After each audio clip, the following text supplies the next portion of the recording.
सुबह आप उठते हो और ब्रेकिंग न्यूज आती है कि इंडिया ने नेशनल वाटर इमरजेंसी डिक्लेयर कर दी है। अब हर इंसान को सिर्फ 20 लीटर ही पानी मिलेगा। स्कूल्स बंद हो चुके हैं, खाने पीने की चीजों की प्राइसेस आसमान छू रही है और पानी के टैंकर्स सिक्योरिटी के बीच में चल रहे हैं। लोग सड़कों पर प्रोटेस्ट कर रहे हैं और हजारों लोग मजबूरी में अपना घर छोड़कर माइग्रेट करना शुरू कर चुके हैं।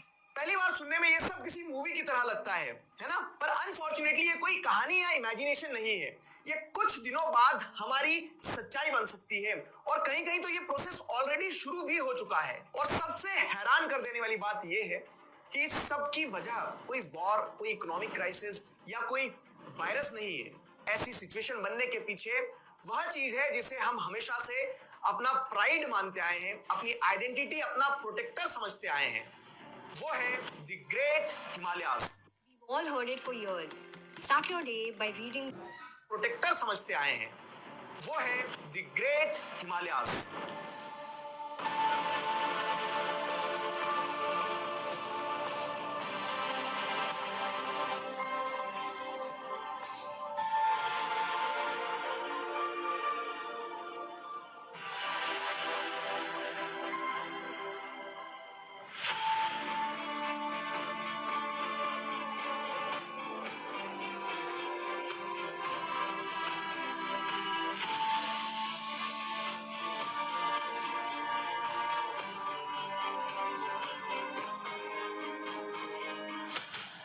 हिमालयास, जिसे हम वाटर टावर ऑफ एशिया या थर्ड पोल भी बोलते हैं, आज एक साइलेंट इमरजेंसी से गुजर रहा है। जो माउंटेन्स कभी हमारे देश को प्रोटेक्ट करते थे, नदियों को पानी देते थे और क्लाइमेट को बैलेंस रखते थे, वो आज बहुत तेजी से पिघल रहे हैं। इसी वजह से साइंटिस्ट ने क्रायोस्फीयर कॉल टू एक्शन शुरू किया है। इसमें वो वर्ल्ड लीडर से सिंपल सी बात बोल रहे हैं कि हमें ग्लोबल वार्मिंग की लिमिट को 2 डिग्री सेल्सियस की बजाय 1.5 डिग्री सेल्सियस तक ही रखना होगा ताकि ग्लेशियर्स और स्नो रीजन्स को बचाया जा सके। वो वार्न कर रहे हैं कि अगर एक्शन नहीं लिया गया तो कुछ लॉसेस हमारे लिए परमानेंट हो जाएंगे। आईसीसीआई की रिपोर्ट बताती है कि अगर टेम्परेचर 2 डिग्री सेल्सियस से ऊपर गया और लंबे समय तक 2 डिग्री सेल्सियस से ऊपर ही रहा तो कई बड़े रिवर बेसिन्स के ग्लेशियर्स परमानेंटली खत्म हो सकते हैं। मतलब उन नदियों में पानी आना बंद हो जाएगा और एक बार अगर ये ग्लेशियर्स मेल्ट हो गए तो वो कभी वापस नहीं बनेंगे। अगर आज की स्थिति देखा जाए तो सिचुएशन ऑलरेडी कंट्रोल से बाहर जा रही है। ग्लेशियर्स रिकॉर्ड स्पीड से मेल्ट हो रहे हैं, रिवर्स ओवरफ्लो हो रहे हैं। क्यों? क्योंकि मेल्ट होके पानी सारा रिवर्स में आ रहा है। फ्लैश फ्लड्स बढ़ रहे हैं और ग्लेशियर लेक्स भी टूटकर नीचे के शहरों को बहा सकते हैं, डुबा सकते हैं। सब कुछ फास्ट फॉरवर्ड मोड में हो रहा है और इसीलिए ये एक चिंता का विषय है, इसीलिए एक डिस्कशन का मुद्दा है। हेलो एवरीवन, मेरा नाम है दिगराज सिंह राजपूत। स्वागत है आप सभी का इस वीडियो में। तो इस वीडियो में हम यही समझेंगे कि अगर हिमालयास पूरी तरह से मेल्ट हो गए तो इंडिया का फ्यूचर कैसा दिखेगा। क्या अभी भी हमारे पास टाइम है कुछ बदलने का, या फिर ये गेम हमारे हाथ से पूरी तरह से निकल चुका है। हिमालय के ग्लेशियर अगले 75 सालों में अपना 75% बर्फ खो देंगे। Himalayan glaciers are dying. Himalayan glaciers, जिसे हिंदू कुश हिमालयास भी कहा जाता है, वो 2000 माइल से भी ज्यादा लंबी एक आइस की बड़ी चेन है।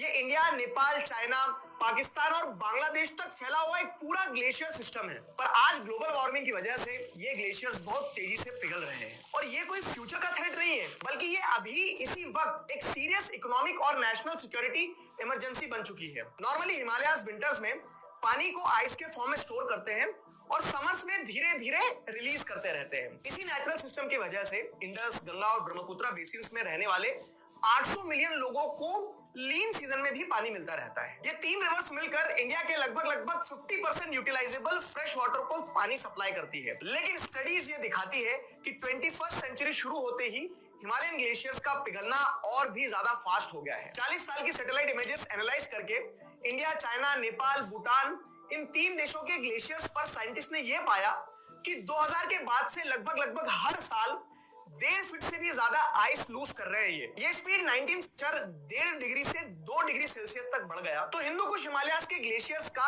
30 से 50% आइस ईयर 2100 तक मेल्ट हो जाएगा। अगर ग्लोबल वार्मिंग 3 डिग्री सेल्सियस तक गई तो 75% ग्लेशियर्स खत्म हो जाएंगे और अगर टेम्परेचर 4 डिग्री सेल्सियस बढ़ गया तो लगभग 80% ग्लेशियर्स कंप्लीटली गायब हो सकते हैं। देखो, हिमालयास सिर्फ खूबसूरत माउंटेन्स नहीं है, ये हमारी सर्वाइवल मशीन की तरह काम करते हैं।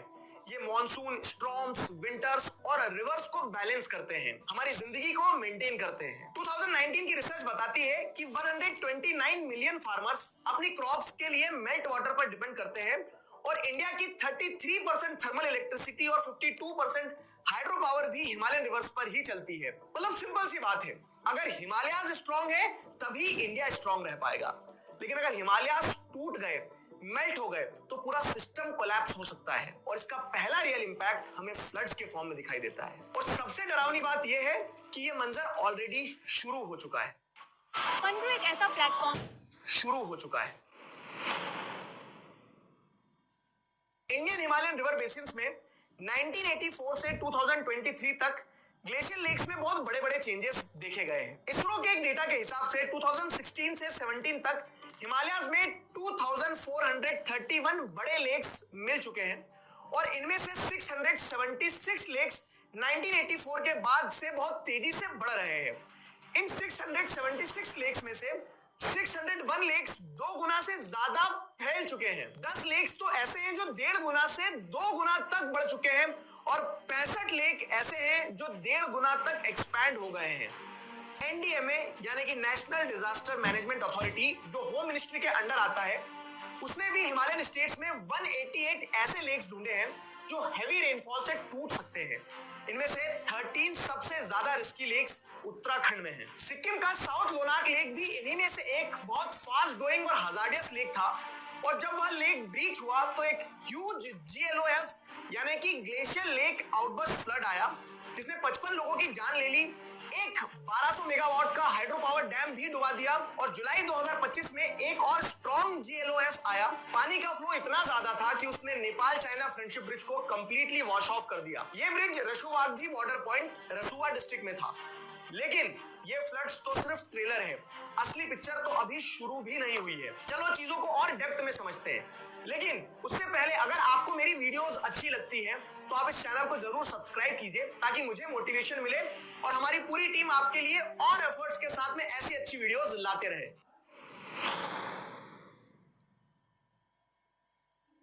देखो, इस मेल्टिंग की वजह से लोगों को पानी की समस्या से भी जूझना होगा। पानी पर डिपेंडेंसी टाइम और लोकेशन के हिसाब से बहुत वेरी करती है, लेकिन सबसे ज्यादा प्रेशर इंडस बेसिन पर होता है, जहां प्री मानसून सीजन में लगभग 60% इरिगेशन माउंटेन स्नो और ग्लेशियर के मेल्ट होने से आता है। यह मेल्ट वाटर फार्मिंग को एक्स्ट्रा 11% क्रॉप प्रोडक्शन भी देता है। लेकिन जब ग्लेशियर्स धीरे धीरे रिवर्स को पानी देना कम कर देंगे तो सीधा इंपैक्ट फार्मिंग पर पड़ेगा और एग्रीकल्चर कोलैप्स की तरफ बढ़ जाएगी, क्योंकि फील्ड्स को पानी नहीं मिलेगा। फिर फार्मर्स को ग्राउंड वाटर पर और ज्यादा डिपेंड करना पड़ेगा। पर प्रॉब्लम यह है कि इंडिया दुनिया के टोटल ग्राउंड वाटर का लगभग 1/4 हिस्सा अकेले एक्सट्रैक्ट करता है। जी हाँ, यानी कि चाइना और यूएसए दोनों मिलाकर भी जितना ग्राउंड वाटर एक्सट्रैक्ट नहीं कर रहे, उससे ज्यादा जमीन का पानी इंडिया के लोग निकालते हैं। वाटर एड के एनालिसिस के हिसाब से नॉर्थ और सेंट्रल इंडिया के सिटीज और विलेजेस ऑलरेडी एक सीवियर वाटर क्राइसिस फेस कर रहे हैं।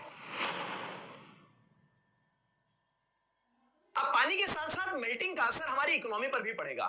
हिमालयन स्टेट्स में ह्यूज हाइड्रो पावर पोटेंशियल है, जो हमारे एनर्जी प्लांट्स का मेन बेस माना जाता है। जैसे हिमाचल प्रदेश के पास लगभग 18,300 मेगावाट, उत्तराखंड के पास 13,480 मेगावाट और जम्मू कश्मीर के पास 12,260 मेगावाट के हाइड्रो पावर कैपेसिटी है। लेकिन ग्लेशियर्स के मेल्ट वाटर के साथ इतना ज्यादा सिल्ट और डेब्रीज नीचे आता है कि रिजर्वायर्स जल्दी भर जाते हैं, टरबाइंस डैमेज हो जाते हैं और हाइड्रो पावर जनरेशन धीरे धीरे गिरने लगता है। शॉर्ट टर्म में देखा जाए तो जब ग्लेशियर्स का पानी ज्यादा मेल्ट होता है तो साथ में बहुत सारा डेब्रीज को लेकर आता है।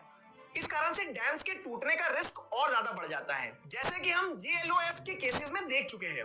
लेकिन लॉन्ग टर्म में जब ग्लेशियर्स में पानी ही कम बचेगा तो रिवर्स का फ्लो गिर जाएगा और फिर डैम्स ढंग से काम ही नहीं करेंगे। हाईवाइज रिपोर्ट भी यही दिखाती है कि ग्लेशियर फेड रिवर्स का फ्लो 2050 तक तो बढ़ेगा, क्योंकि ग्लेशियर्स मेल्ट होंगे तो खूब पानी आएगा, लेकिन ईयर 2100 तक शार्पली गिर जाएगा। इसका मतलब कि जिन हाइड्रो पावर प्रोजेक्ट्स में हमने बिलियंस ऑफ रुपीस इन्वेस्ट किए हैं, वो फ्यूचर में स्ट्रैंडेड एसेट बन सकते हैं, यानी उनका कोई काम नहीं रह जाएगा। और सीधी सी बात है, अगर बिजली नहीं होगी तो इकोनॉमी कैसे चलाओगे, नाक में बिल लगाओगे? लाइट, फैक्ट्रीज, हॉस्पिटल्स, स्कूल्स, सब कुछ इलेक्ट्रिसिटी पर डिपेंड करता है और इसीलिए इस पावर क्राइसिस का डायरेक्ट इंपैक्ट हमारी इकोनॉमी को हिट करेगा। इसी के साथ साथ इस मेल्टिंग का असर हमारी हेल्थ को भी अफेक्ट करेगा। जैसे जैसे पहाड़ों की स्प्रिंग्स सूखती चले जा रही है और फ्लैश फ्लड्स पूरे टाउन को बहाकर ले जा रही है, क्लाइमेट माइग्रेशन तेजी से बढ़ रहा है। हिमालयाज के कई गांव आज गोस्ट विलेजेस बन चुके हैं, जहां पूरी की पूरी कम्युनिटी अपने पुरखों के घर छोड़कर नीचे प्लेन्स की तरफ पलायन करने के लिए मजबूर हो चुकी है। कुमाऊं जैसे मिड हिमालयन रीजन्स में भी लोग बड़े स्केल पर सिटीज में शिफ्ट हो रहे हैं, पर समस्या यहाँ खत्म नहीं होती है। सिटीज ऑलरेडी ओवरक्राउडेड है और पानी की बड़ी कमी से जूझ रही है। तो जब इतनी ज्यादा पॉपुलेशन और लिमिटेड रिसोर्सेज एक साथ मिलते हैं तो सिटीज धीरे धीरे कॉन्फ्लिक्ट जोन बनने लगती हैं। पानी की शॉर्टेज से हाइजीन प्रॉब्लम्स बढ़ जाती है और डिसीजेस भी जल्दी फैलती है। अभी ही इंडिया में लगभग 21% कम्युनिकेबल डिसीजेस अनसेफ वाटर से लिंक्ड है और आगे ये नंबर ज्यादा हो सकता है। पर इन सब के अलावा एक और बड़ा रिस्क हमारे बॉर्डर्स पर खड़ा है। जहां ऑलरेडी टेंशंस होती है, वहां वाटर स्ट्रेस फ्यूचर में सिचुएशन को और ज्यादा डेंजरस बना सकता है। राजस्थान बोर्ड के ज्यादा डेंजरस बना सकता है। चाइना ब्रह्मपुत्र का अपस्ट्रीम स्टेट है और जियोग्राफिकल एडवांटेज भी उसी के साथ में है। साथ ही साथ हाइड्रोलॉजिकल इक्वेशंस पूरी तरह से चाइना के ही फेवर में है। ब्रह्मपुत्र रिवर चाइना के तिब्बत ऑटोनोमस रीजन में से बहकर आती है। इस रीजन में ये नदी यारलुंग सैंगपो के नाम से शुरू होती है, फिर अरुणाचल प्रदेश से बहते हुए इंडिया में एंटर करती है और आसाम में ब्रह्मपुत्र के नाम से फेमस है, फिर जाकर ये बांग्लादेश में एंटर कर जाती है। लेकिन अगर चाइना चाहे तो अपने ड्राई नदर्न रीजन के लिए पानी रिस्ट्रिक्ट या डाइवर्ट कर सकता है, जैसे कि 2017 के डोकलाम स्टैंड ऑफ के टाइम पर चाइना ने अपने रंग दिखाए थे। चाइना ने ब्रह्मपुत्र के हाइड्रोलॉजिकल डेटा को शेयर नहीं किया था, जबकि बायलैटरल एग्रीमेंट के हिसाब से वो डेटा देना जरूरी था। यहाँ अगर आप देखेंगे तो रिवर पर कंट्रोल को पॉलिटिकल प्रेशर के टूल की तरह यूज किया जा सकता है। साथ ही हमारा इंफ्रास्ट्रक्चर बहुत वल्नरेबल है। LAC यानी कि लाइन ऑफ एक्चुअल कंट्रोल के आसपास जो इंपॉर्टेंट डिफेंस रोड्स और ब्रिजेस हैं, वो फ्लड्स और वॉशआउट से आसानी से डैमेज हो सकते हैं। 2025 के फ्लड्स ने ऑलरेडी ये दिखाया है कि सप्लाई लाइंस कितनी जल्दी टूट सकती है, जिससे लद्दाख और अरुणाचल प्रदेश में मिलिट्री लॉजिस्टिक्स डायरेक्टली अफेक्ट हो जाते हैं। यानी सारी सिचुएशन से इशारा करती है कि फ्यूचर में जंग जमीन के लिए नहीं, पानी के लिए लड़ी जाएगी और पानी कितना महत्वपूर्ण है। तो सवाल ये उठता है कि इस सब को रोकने के लिए हम क्या कर सकते हैं। देखो, इंडिया को अब सिर्फ डिजास्टर रिलीफ नहीं बल्कि क्लाइमेट डिफेंस की जरूरत है। मतलब हमें तुरंत प्रैक्टिकल स्टेप्स लेने होंगे, जैसे हर रीजन में छोटे छोटे चेक डैम्स, पॉन्ड्स और माइक्रो रिजर्वायर्स बनाकर एक डिसेंट्रलाइज्ड वाटर स्टोरेज सिस्टम बनाना होगा। साथ ही JLOF से बचने के लिए अर्ली वार्निंग सिस्टम्स जरूरी है, जिसमें सेंसर्स और सैटेलाइट मॉनिटरिंग दोनों यूज होने चाहिए। हिमालयाज में कंस्ट्रक्शन पर स्ट्रिक्ट कंट्रोल हो ताकि फ्रजाइल एरियाज और डैमेज ना हो। पूरे देश में रेन वाटर हार्वेस्टिंग मैंडेटरी बना दिया जाए ताकि हम अपने लेवल पर वाटर कंजर्व कर सकें और फार्मिंग में ड्रिप और स्प्रिंकलर्स जैसे एफिशिएंट इरिगेशन सिस्टम यूज किए जाने चाहिए। इन सारी चीजों की मदद से हम पानी का बेहतर इस्तेमाल कर सकते हैं और उसे कंजर्व कर सकते हैं। लॉन्ग टर्म में भी बड़े बड़े चेंजेस करना पड़ेंगे, जैसे राइस और शुगरकेन जैसी हाई वाटर इंटेंसिव क्रॉप्स से धीरे धीरे शिफ्ट होकर मिलेट्स और पल्सेस जैसी क्रॉप्स को प्रमोट करना होगा जो कम पानी में भी ग्रो कर सकती है। साथ ही हाइड्रो पावर को रीडिजाइन करना होगा और पावर ग्रिड को डाइवर्सिफाई करना होगा, ताकि अगर पानी का फ्लो बदल भी जाए तो एनर्जी सिस्टम पे बड़ा इंपैक्ट ना पड़े। नेबरिंग कंट्रीज के साथ जो वाटर ट्रीटीज है, उन्हें भी अब क्लाइमेट चेंज के हिसाब से अपडेट करना जरूरी है। कब तक लोगों को पानी पर पालते रहेंगे। साथ ही सबसे इंपॉर्टेंट स्टेप है कि लार्ज स्केल ग्लेशियर्स की मॉनिटरिंग शुरू करना है और ब्लैक कार्बन एमिशंस को कम करना है, ताकि हिमालयाज भी सेफ रहे और हमारा वाटर फ्यूचर भी सिक्योर हो। तो दोस्तों, अब हमें समझना होगा कि टाइम खत्म नहीं हो रहा है बल्कि ऑलरेडी निकल चुका है। ग्लेशियर्स को बचाना एक्टिविज्म नहीं है बल्कि इंडिया के सर्वाइवल की बात है, क्योंकि एक बार ये मेल्ट हो गए तो ना रिचार्ज होंगे, ना रिवाइंड होंगे और ना ही सेकंड चांस मिलेगा। हिमालयाज सिर्फ एक टूरिस्ट प्लेस नहीं है कि जहां लोग ट्रैकिंग करें, वो इंडिया की हार्ट बीट है। उन्हें बचाना आज की नीड ऑफ द आवर है। तो इस वीडियो को देखने के बाद में आपके क्या विचार हैं, कमेंट्स में